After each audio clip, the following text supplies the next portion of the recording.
Welcome to Empowered by Iron, hosted by Dr. Kristin Lander from Fiercely Fueled Nutrition Coaching and Mary Morton from Grad Gains, the online resource for your fitness needs.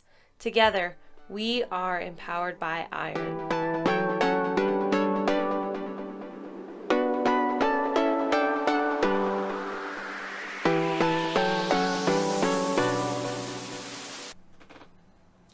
I'm here with my co-host Mary, who is a fantastic powerlifter, very strong lady. She holds multiple South Carolina state records in USAPL and is also a PhD candidate at Clemson University and all-around brainiac. Thank you.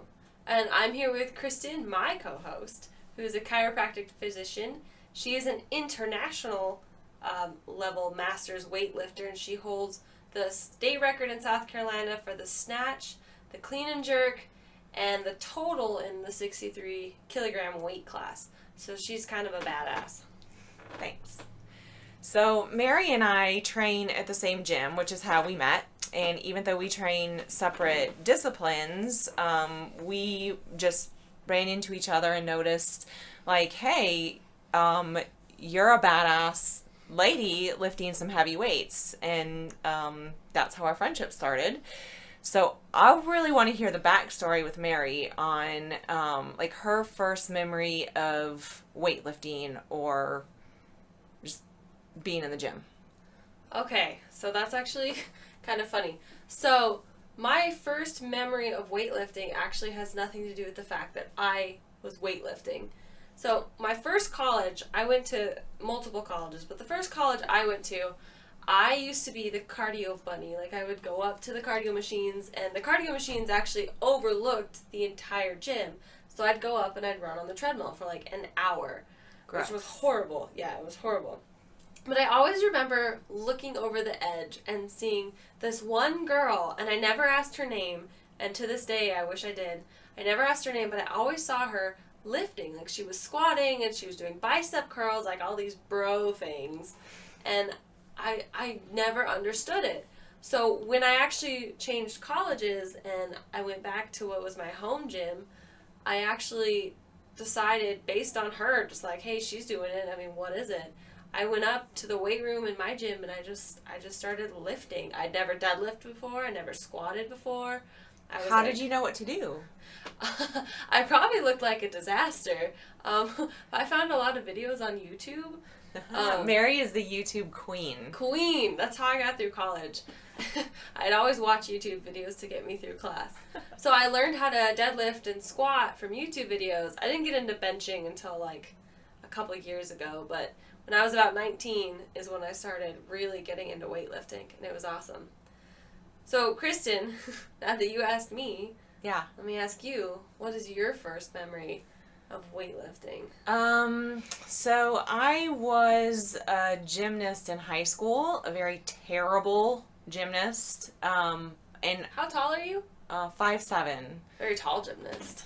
Tall and inflexible gymnast. It didn't work out very well, but the thing I liked most about it was actually the conditioning, and specific. So we did a lot of conditioning every day, and every once in a while we would get to go to the weight room at our high school, and it was like not enough to actually get strong or do anything. It was like literally like maybe once a month we would get to go, but I loved it, and I had no idea what I was supposed to be doing when I was in there, and I would ask like lots of questions because I wanted to be doing everything right, and they were my favorite days, and so that's really, I didn't do any weightlifting other than those days, and then once I got out of high school and into college, I started just doing some weight training here and there at random gyms, but I always made it really horrible on myself. Like I would go at like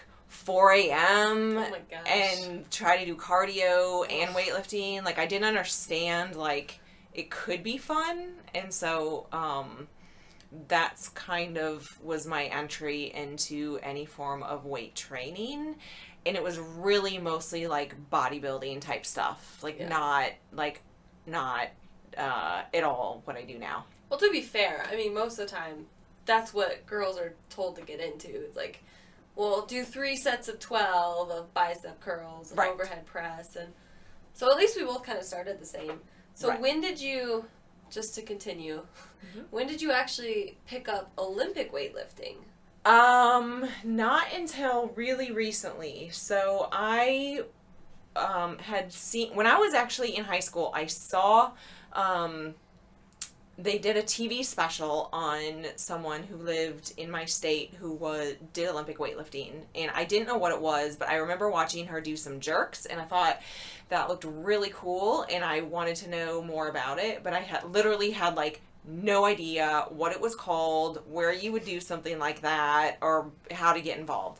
So I was in high school, and then once I was actually out of chiropractic school, so much later in life, I saw some Olympic lifting on the internet somewhere, and I was like, yeah, that's really cool. And I was trying to figure out like how do I access this? How do I learn how to do this? And there was like one gym in my area, and every time like I would try to find out information about this gym, like they had a website but not much information on there, and I would call and no one would answer the phone, and I actually found out like years later that you're just supposed to like show up and then they'll like take you under their wing, but it was not really run like a business like a lot of things are now. So I wound up getting involved in CrossFit because I really wanted to learn the Olympic lifts, and so I kind of got caught up in CrossFit for about 4 years. I competed in CrossFit and I really enjoyed it. But one day I had this epiphany that my very favorite days in CrossFit were days that we did Olympic lifting. And I really honestly hated the cardio aspect of CrossFit. As hard as I would try, that's not my forte. Like, my forte is strength and power, and so it started to get frustrating, and I thought, I don't want to do another burpee or another thruster ever again. I just want to do clean and jerks and snatch and squat. And so that's how I picked up Olympic weightlifting. That's awesome. I didn't know that. Yeah. I mean, I knew about your CrossFit days, but I didn't know. Right, I'm a reformed CrossFitter. Ugh. We CrossFit's good. We like CrossFit. We do like CrossFit. There was definitely a time in my life before I got into powerlifting, like CrossFit was my jam, and I think due to my years of abuse on my knees, if you guys are runners, you should always stretch. CrossFit just kind of became hard and painful. So the reason I got into powerlifting is I started doing CrossFit type workouts, and it just got so painful. It got to the point that I was like, well, I can't do CrossFit. I don't like bodybuilding. And I just literally found, I don't know if you've heard of Lane Norton, but he, of course, everyone's heard of Lane Norton. But he was into powerlifting, and I was like, well, what the heck is powerlifting? And so I looked into it, and I was like, I could squat, bench, and deadlift. And so I just started doing it, and it gave me a purpose to be lifting and be healthy, which you never need a purpose to be lifting and be healthy, but in my brain, I needed to be working towards a goal. So you needed a reason. I needed a reason, yeah. And I found it. Well, so tell me how you are empowered by iron. Oh, man. So I guess we have to take a few steps back into a time that I was not empowered by iron. Mm-hmm. So when I was in elementary school, middle school, and high school, I never really fit in anywhere. And, you know, when you're in elementary school and high school, like, it didn't really bother me. Or, sorry, middle school. In high school, it bothered me. But in elementary, middle school, it never bothered me that I didn't fit in anywhere. And I always was kind of athletic, but I was never, like, really good at something. Mm-hmm. So, like, I played soccer, and I was okay. I'd play basketball, I was okay. I did it more just to be part of something. Yeah, to belong. To belong, right. Mm-hmm. And so when I got to high school, it really was apparent to me that I didn't fit in anywhere. I didn't wear the same clothes as the other girls. Like, I didn't care about makeup. Like, I'm not a typical girl. You're not a girly girl. I'm not a girly girl. And most of the girls in my high school were. And so what I started to do is I started to morph into a girly girl. So I started putting on makeup, and I got the nice clothes, and I started running to lose weight. and I started to lose weight. And did you need to be losing weight? Absolutely not. I was I was totally at a healthy weight. Everything was fine. I was a little goofy looking because I had some braces, and I was in that awkward transition stage, but there was no reason for me to do it. But I did it, and I started getting attention, of course, from the opposite sex. And that's when I actually got my first boyfriend. And we were together for about a year. I realized it was a high school relationship. So, as serious as a high school relationship could possibly get. Yeah. But he became very abusive. Not physically, but very mentally abusive. And so, for about a year, I really started questioning my self-worth and my value and what am I doing? And I felt like I needed his approval to do things. And I didn't like that about myself. But when I went to the gym, even if it was just to run, that was my time. That was my thing. And so as I started moving from, in college, from the cardio to the weight, it was me taking something that I did every day as a habit. That was my time, my me time, and just applying it to the weightlifting. It was taking that aspect of control, basically. Like, I could control that I went to the gym. I could control what weights I lift. I could control if I had fun. Like, that was my control. And in a time in my life when things were not in control, that was the one thing I could control.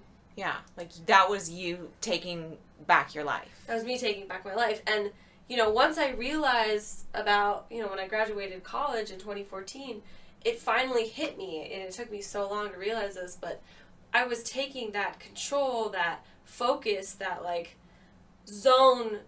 the zoned in focus of weightlifting and applying it to other parts of my life. So I'm a PhD candidate, and I started applying that to my scientific research. And I excelled in that in my undergrad, and it got me a really good position here that I'm at now. And when I take that and I hone in that discipline and that focus, it gets me to that next level. It makes me do things that I didn't think I could do. And it all comes back from a time that I felt like I didn't have control in my life. And that was the only thing I really could control. And so, I guess, long story short, I'm empowered by iron because it gives me discipline and it gives me control. That's great. What about you? Now that I've spilled my guts. How was I empowered by iron? Yeah. So we have to go back to my teen years to get the backstory on how I became empowered by iron. When I was in my mid-teens, I suffered from severe and pretty debilitating depression that lasted probably until my early 20s. But in my late teens, I had 2 suicide attempts. And that really made me feel like a failure. Like, who fails at taking their own life twice? So that's an interesting way to look at it. So, I mean, that's how a depressed person thinks, Right. So, I really was like, well, dang it, like, I must be invincible. And so... Well... 2 out of 2, yeah, it says you are. So I was like, I guess I'm just really going to have to figure out a way. I'm going to have to figure out a way out of this, because the only way I could think out of it, didn't work. So I have to find some other way out of it. And I remembered that exercise when I was in high school always made me feel better. So I started running a little bit and just trying to be fit, really. So just trying to get some endorphins going, and that always helped me just feel better. So good old endorphins. Yes, good old endorphins. So that was like a theme in my life. I still had not fallen in love with weightlifting or fitness, but I knew it was like something I needed to do. So over the years, I would, be really good about going to the gym and working out, and then I'd get busy with life or whatever, and I wouldn't do it, and then I'd get back to it, and I just kind of went up and down with it for a lot of years. It really, exercise was my medicine. and really got me through a lot of other dark stuff in my life. And so I really started realizing, honestly, it was like when I was doing CrossFit. So just probably 5 years ago, I really started to feel like my self-worth was improving because I was becoming physically capable of things that I did not even think were possible. And I just really felt like I found myself through weightlifting, and I felt like I was able to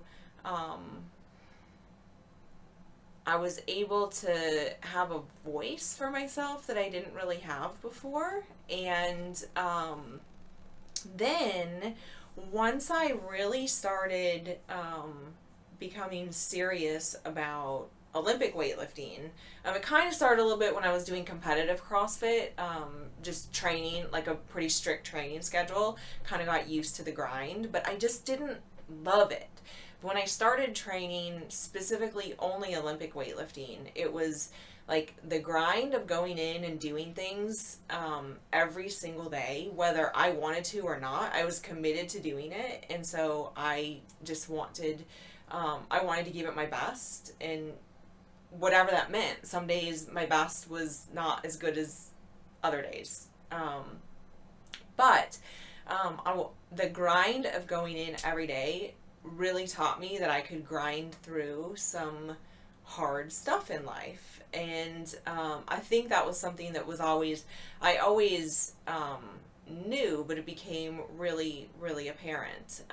I had, just this past January, I lost someone very, very close to me by suicide, which was very difficult for me to deal with for a lot of reasons. One of the reasons that hit me the hardest was I knew that potentially that could have been my fate. And those were some really dark days after he died. And I had to rely on that that ability. Yeah, I had to rely on that ability. Like, you know what? You can do this. You can get through each day. You get up and you go to the gym and you grind when you don't really want to be doing it, but because you have a goal. Well, you know what? You can do that in life too. Like, so I would wake up some days and my only goal of the day was like, don't die. Like, make it through today. You can do this. And that I really attribute to the habits that I formed with weightlifting and training. I think really got me to the point where, like, I can make it through anything. I can survive anything. It might not be fun. It might suck. It might suck just like, 6x6 squat day. 85%. Right. But I can do it. And that just really has empowered me. And I think it started years ago, and even more so is true today. Every day that I go to the gym, I feel more and more empowered by what I can make it through. Especially on the days, if you're anything like me, the days you really don't want to go. And the days, we just talked about this yesterday too. We both really didn't want to go. Right. And we got ourselves there. And at the end of the day, even with this podcast in mind, at the end of the day, I was like, man, that was the best thing I did today. If there anything else I did today, if you like what you heard today, please help us connect with other female badasses. We would love if you would leave us a review on iTunes. Tell your friends about us. Visit our website, which is empoweredbyiron.com. You can find each of us on Instagram. Mary is at MaryMo_92, and Kristin is at Kristin with an I, Lander. Future topics will include nutrition, programming and training, mental health, and just general female badassery. Yeah, so let us know what you want to hear. If you have any input, that'd be awesome. And guys, this is Empowered by Iron. We want it to be a resource and an outlet for women who are finding their confidence, their independence, and their strength through iron. So thank you for listening. Thank you for checking in. And until next time, I'm Mary. I'm Kristin. And this is Empowered by Iron.